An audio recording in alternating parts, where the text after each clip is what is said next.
صرف وہی جو مسیح کی تعلیم پر قائم ہیں باپ اور بیٹے میں شرکت رکھ سکتے ہیں۔ پہلی تلاوت مقدس یوحنا رسول کا دوسرا خط، اس کا پہلا باب 4 تا 9 آیات تک۔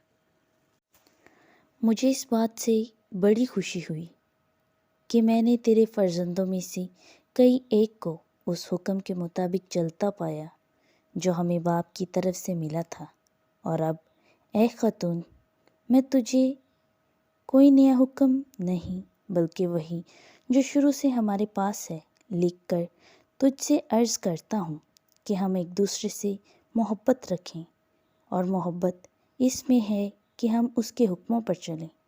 یہ وہی حکم ہے جو تم نے شروع سے سنا ہے کہ تمہیں اس پر چلنا چاہیے، اس لیے کہ بہت سے دغا باز دنیا میں نکل کھڑے ہوئے ہیں جو اقرار نہیں کرتے کہ یسوع مسیح متجسد ہو کر آیا ہے۔ دغا باز اور مسیح کا مخالف یہی ہے۔